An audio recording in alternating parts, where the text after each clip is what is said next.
Stephen Yaxley Lennon never seems to quite get out of the news headlines at the moment, and this is all about the alleged assault in St Pancras, and as of now he seems to be out of the country, facing speculation that he's fleeing justice. But behind the tabloid intrigue there's a series of legal and ethical questions. What does the law say, for example, about self-defense? What is preemptive? What's a preemptive strike? Is it lawful? What are the principles of extradition in post-Brexit Britain? And I've looked at some of these, partly because I've also been looking at the Manchester trial, where the issue of self-defense was also significant. And footage from the St Pancras story shows Robinson near a man who appears to be unconscious, saying, "He come at me," and he and his supporters claim self-defense. An eyewitness says that he heard Yaxley say, "Come on then," or something like that, words to that effect, before the decisive moment. Police, meanwhile, are investigating what they say is a serious assault, and they've made clear that they wish to bring somebody who looks like Robinson, right age for Robinson, in for questioning, into custody.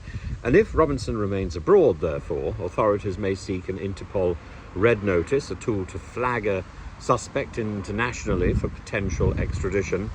But the extradition itself, I'll come to this later, would not be straightforward.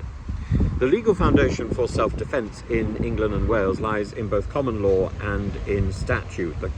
Under Section 3 of the Criminal Law Act 1967, a person may use such force as is reasonable in the circumstances in the prevention of crime.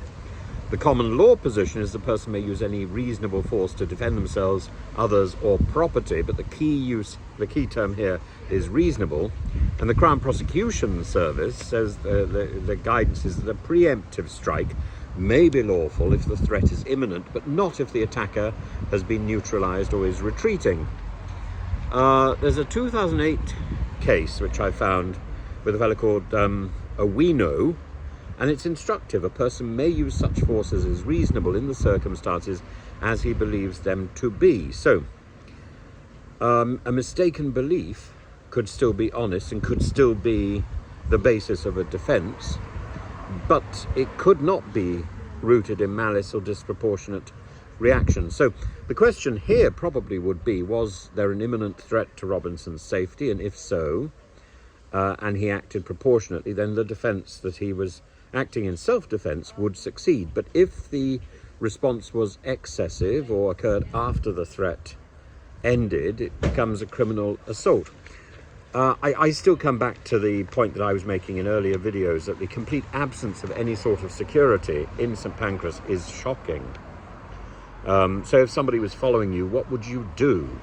What would you do? And I think that would be that's an interesting angle to this story altogether. Robinson and his allies, I'm not one of his allies, I hasten to add, are arguing that a preemptive strike is lawful. And in law, as I say, that's true, but only in limited and tightly defined context. So the use of force before an attack can be justified if it's necessary to prevent immediate violence. But mere words, insults or gestures are not sufficient grounds, I think. So there's a case in 1983, or there's legal advice in 1983, which has established that preemptive force must be proportionate, not excessive, and must not escalate a situation unnecessarily. So put simply, you cannot throw the first punch unless you are seconds away from being punched yourself. The law doesn't support a culture of vigilantism. Now, as for the issue of extradition, that would be much harder. And if Robinson is indeed abroad and is expected to cooperate and fails to do so, the police could issue an arrest warrant, followed by a request to Interpol. But Brexit makes extradition significantly more cumbersome.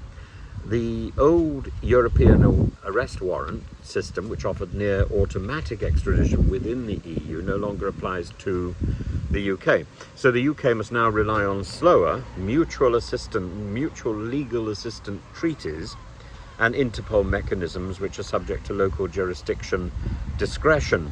And in some jurisdictions, extradition can be delayed or denied entirely, especially if political factors are alleged. Though in Robinson's case, that argument would likely fail given the nature of the offence and his history in prison. The barrister Chris Dawes case, he puts it rather worryingly, there are few places to hide, but that doesn't mean immediate arrest is guaranteed. It doesn't mean that he's guilty, of course. It simply means that he was at a scene of an assault and isn't at a scene anymore and didn't stay for the police.